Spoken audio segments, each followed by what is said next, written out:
Next, we want to take a look at 5 unifying themes in biology. One of the first themes is the concept of evolution and how it generates unity and diversity. What do we mean by unity and diversity? Well, by unity, we mean that there is some fundamental underlying similarities of all life. Think of the fact that all living organisms use DNA as their instructions. The genetic code is the same for all organisms, so there's clearly some very strong unifying principles there. Evolution, of course, explains part of that unity because it says that the reason why we have this common genetic code among all living things is because we share a common ancestry. And then evolution also explains the concept of diversity because the concept of diversity says that even though we have this very strong similarity, we also have this explosion of different types of living organisms. We see here birds have certain things in common and there is some unity there, but we also see that there's a lot of diversity. This process of evolution has done both. It has created that unity because of the ancestry, and it's also created that diversity because organisms adapt to their environment. Next, we want to look at natural selection. Darwin, of course, was the one that synthesized this theory of evolution by natural selection. It says that there are heritable variations when an organism has offspring. They're not all identical to it, and they're not all identical to one another. The other piece of the component is that more offspring are produced every generation than can actually survive. And what that means is some individuals are going to be able to survive and others are not. So then we can ask the questions, well, who's going to survive and who's not going to survive? It's those individuals with good heritable variations that make them well suited to this environment that will survive, and individuals that have traits that are not well suited to this environment will be the ones that don't survive. So over time, we're going to have this inequality in reproductive success. Individuals with certain traits do really well, individuals with other traits do poorly. The ones that are doing poorly die off. So now our population over time is changing because we're eliminating the ones that don't do well, we're increasing the ones that do well. So over time, this population is becoming better adapted to this particular environment. Here we have a population and they vary, so they're not all the same. There's some light ones and medium and then some darker ones. So there is variation. We're going to assume for now that that variation is hereditary. So if I mated 2 of the light colored ones, I'd get light colored offspring. If I mated 2 of the dark ones, I'd get dark colored offspring. Then we're also going to make it so that some individuals do better than others. We're going to introduce a predator. And now in this case, the predator is able to see the light colored ones because the background is dark. They're picking off and selectively eating the light colored one. That means then that the darker colored ones will leave more descendants than the light colored ones. Over time, we're going to see an increase in this frequency of the dark colored ones and a decrease in the frequency of the light colored ones because they're not leaving as many descendants. And that change that you see right there, that is evolution. The fact that this population in number 1 looks different than this population over here in number 3, that's evolution. The mechanism of evolution is implied here in number 2 because we're saying that the reason why the population changed is that some individuals escaped predation and others did not. So there were differences in their ability to survive here, and or it could be differences in their ability to reproduce, and that is what generated this change in the population. So the change itself is evolution. If it happened by this process that we see here, it's evolution by natural selection. Another thing we have that goes along with evolution is the concept of phylogenetic history. Phylogeny is the evolutionary history of a group, and every species on Earth has this evolutionary history. So if we draw a picture of this evolutionary history, it's called a phylogenetic tree. And we can trace species back to common ancestors. If we have enough data, we can look at closely related species and then more distantly related species, and we can draw that on a tree. And when we draw a picture of that tree, again, it's the phylogenetic tree, and that history itself is called the organism's phylogeny. This is a picture of a phylogenetic tree. The way you read a phylogenetic tree, 2 species that are closer together, like you see here with the raccoons and the weasels. This point here would represent their common ancestor. So there was a common ancestor to all the raccoons and weasels here, and they split. Then they shared a common ancestor with the red pandas back here. If I was to ask, well, who's most closely related on this tree? I would say, well, the raccoons and the weasels are very closely related, and then their next closest relative would be the red pandas. So we have a checkpoint question here. Explain the cause and effect of unequal reproductive success. So unequal reproductive success means that some individuals will leave more descendants than others. So the cause of that could be a variety of things. It could be that one type of individual is easier to prey upon, so their predators find them easier.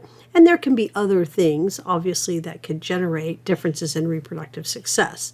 It might be that some individuals are better at fighting off competitors. It might be that some individuals are better nest builders. And so there's a lot of different reasons why we might get this inequality. The overall consequence of that inequality, the effect, is that the population will change and it will cause an increase in the numbers of individuals that do better and a decrease in the fraction of individuals that do worse. And that is, of course, what we described as evolution. How can we think about evolution and its connection to daily lives?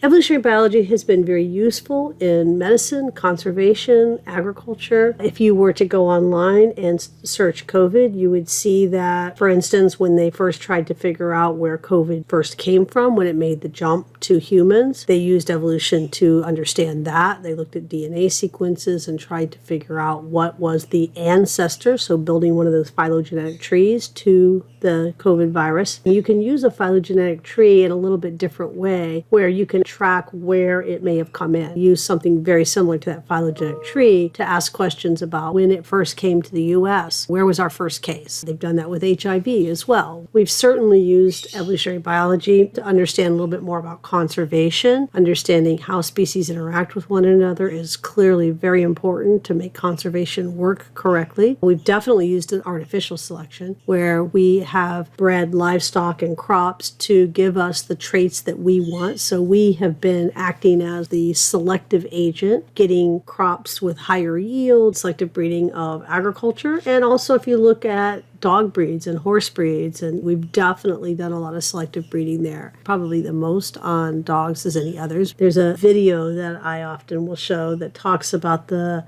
variety just in sizes of dogs, that if humans had the same kind of variation in size that dogs have, that we would have people the size of Barbie dolls.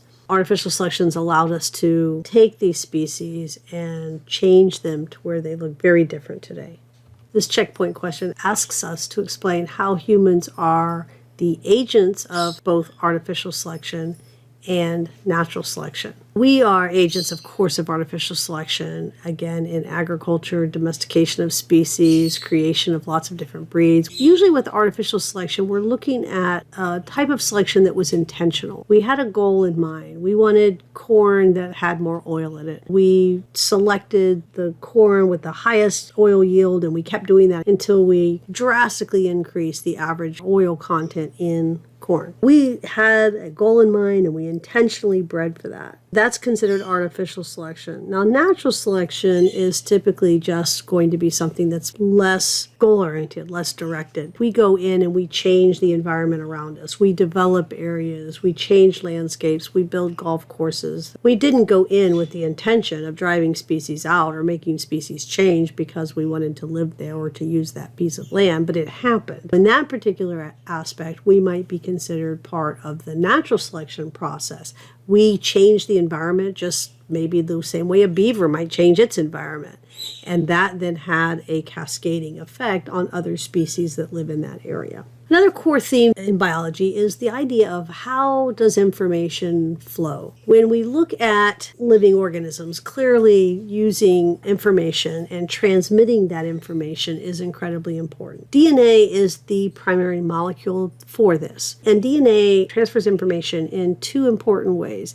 It transmits information from one generation to the next. So when a cell divides and we give rise to the next generation, that DNA goes with it and it serves as the blueprint for the information on how to build a new individual. Also within a generation, we use DNA to determine how we make the appropriate proteins and other items inside of a cell. In our DNA, we have instructions. Think of it as a set of blueprints. We We have a set of blueprints inside the nucleus of every one of our cells that tells that cell how to be that kind of cell. It tells a liver cell, here's how you're going to be a liver cell. These are the proteins you need to make, and here's the instructions back in your blueprint, back in your DNA on how to do that. Let's take a look at a DNA molecule briefly, because we'll come back to it. DNA carries this information to go from generation to generation or to build protein. If we take just a little piece of a DNA molecule, your cells get ready to make egg and sperm. You're going to take all your chromosomes and you're going to give one copy of each. You have 2 copies of each. That information that's inside your cell is now in the next generation. If we look at what's happening inside your cells to build proteins,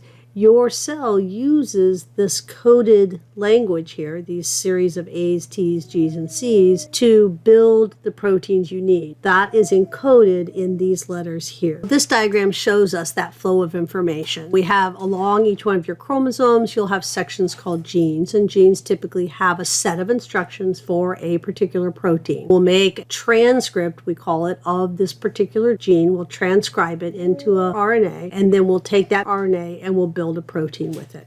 And the details of this will come to later, so you don't need to worry about those details. But every one of the proteins that your cells make, it gets those instructions back here from a gene along the DNA. The flow of information to regulate your blood glucose level. There's a signal that is detected if your blood glucose level gets too high. Your body senses that there's too much sugar in the blood. It causes the pancreas to secrete insulin. Now, in order to do that, it used the instructions in its DNA to make this protein insulin. The insulin gets put into your bloodstream and it goes to various cells of the body. This insulin causes these cells to take up that glucose, pull the glucose out of your bloodstream. And then that causes your blood glucose level to come back down, and then your pancreas stops producing that insulin. That flow of information is very important too. This checkpoint question asks us, how is signaling information involved in the expression of genetic information? Let's come back here. High glucose level is the signal, and that signal is triggering the pancreas to produce insulin. It's using the instructions inside the nuclei of special cells inside your pancreas to produce the insulin. The insulin's causing these cells to take up the sugar, bringing that back down. So we have a signal here. What it's really doing is changing the way we are making proteins here in the pancreas,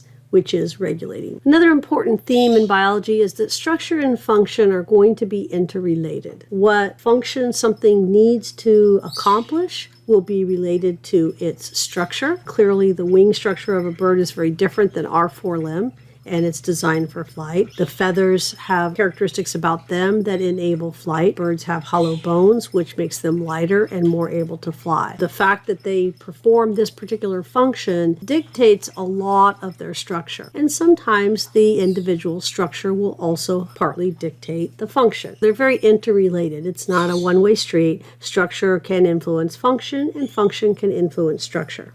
For instance, at the molecular level, your protein structure very often will very much correlate with the function of that protein. Hemoglobin is the molecule inside your blood that transports oxygen. The shape of the hemoglobin makes it so that it can bind to oxygen atoms in particular locations, but it does it in such a way that it's kind of a loose binding. It will pick it up under certain conditions, and then it will release that oxygen under other conditions. The conditions that are in your lung causes the hemoglobin to pick up oxygen. Then when it gets to your muscle tissues, if the conditions are a little different now in your muscle tissue than it was in your lung, and now under these new conditions, it causes that hemoglobin molecule to give up its oxygen and give it to the muscle tissue. So the structure of that hemoglobin molecule allows it to do that. Same thing if we look at the cellular level. Your nerve cells have to send impulses a very long distance. You have a particular nerve cell that will run from your spinal cord all the way to the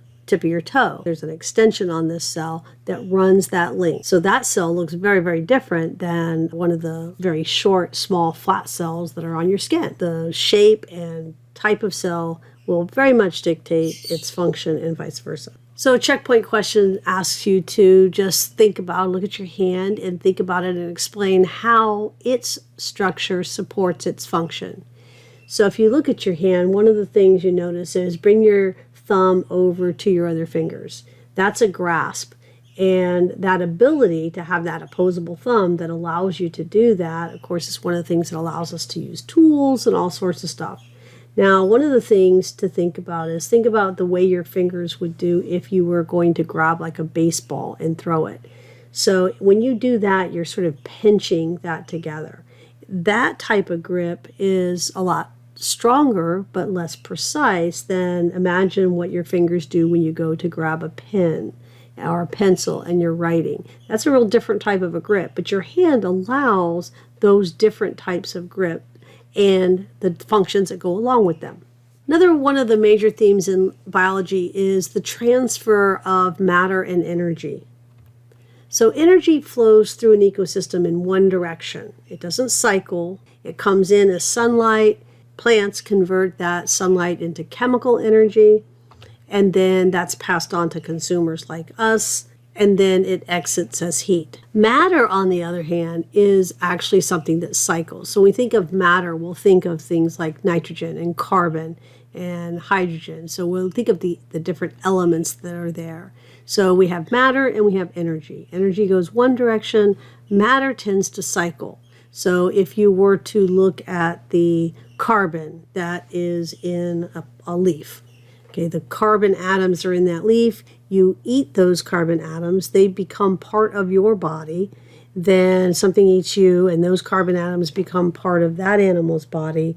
And then when that animal dies and decomposes, that goes back into the soil, the atmosphere. We see here that here's sun, the flow of energy. So energy comes in, the producers convert it to chemical energy. A consumer here is eating it, this moose. Part of that energy that it takes in will be lost as heat. If we look at matter, matter will cycle. So whether we're looking at the carbon or the hydrogen or the nitrogen, one of the checkpoint questions asks us to describe how photosynthesis transforms energy and matter. So if we come back here, we look at photosynthesis, light from the sun hits the plant. This plant then converts that energy from the sun into sugars. So it's able to take light energy and make chemical energy out of it through the process of photosynthesis. What it's also doing is the energy is rearranging the matter. It's taking CO2, which is matter. It's taking water, which is matter. It's rearranging those atoms into sugars. We also know that there's a lot of interactions within and between systems in biology. So we can go from the microscopic level, and we can also then look at a very large level. We can look at entire ecosystems. We can look at the biosphere. And we know that all along those different levels that there are interactions. Systems biology attempts to try to look at a particular level and attempts to model the behavior by looking at the interactions between their parts. Can I model what a whole animal looks like if I could somehow model how the different organ systems interact with one another? And can I model an ecosystem by understanding how different species within that ecosystem interact with one another? When we do this, there are certain emergent properties that come up. So when we go from these organ systems to an organism, there are these features that the bigger unit has that the smaller pieces do not. And sometimes systems biology can capture that, and then other times it really does not do a very good job at capturing that. This checkpoint question tries to point out that a little bit. If you had a box of bicycle parts, they won't do anything. But if you put them together properly, you could then take a ride on that bicycle. If you have all the parts, it's like having all the parts to an organism. But if they're not put together right, if they're not working with one another, that organism is not functioning. Just because you have all the pieces to something doesn't necessarily mean you understand or have a functioning larger unit. It's illustrating that idea of that emergent property. Your functioning bicycle has something that the box of parts did not have. We are at the end of this chapter, and this just goes through and lists the types of things that you should be able to do at the end of this chapter. Please make sure you go through and look at these. These are your objectives for each chapter.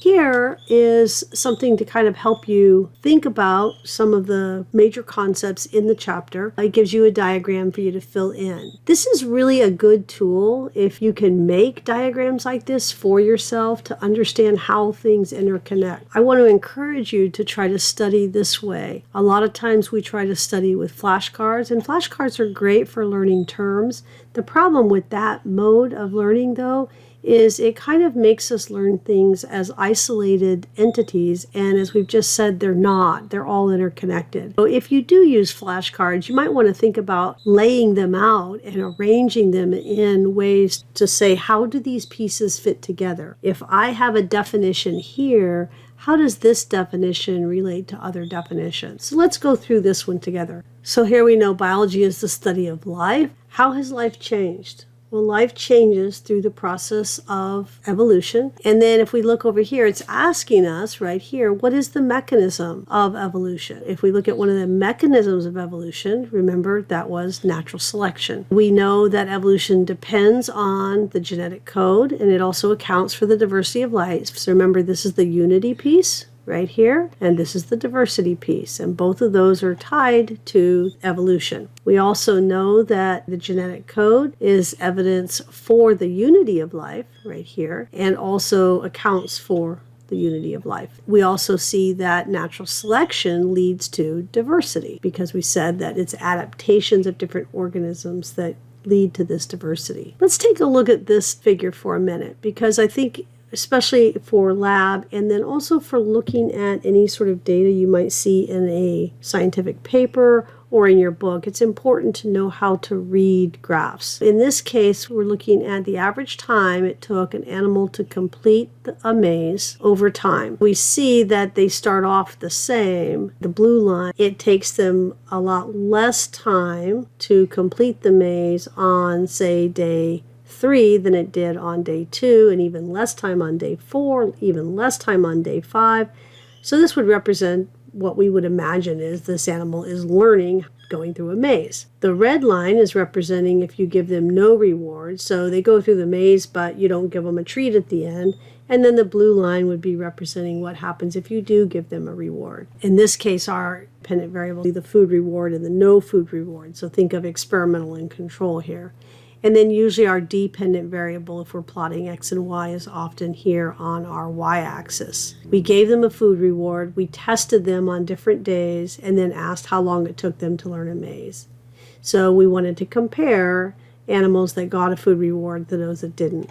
Clearly, they are learning faster when they have a food reward than they were when they did not get a food reward. So make sure that you can interpret graphs, and it's good to pay attention to graphs because you can get a lot of information from a graph, and sometimes it sticks in your head a little bit better than reading a whole description of something or a paragraph.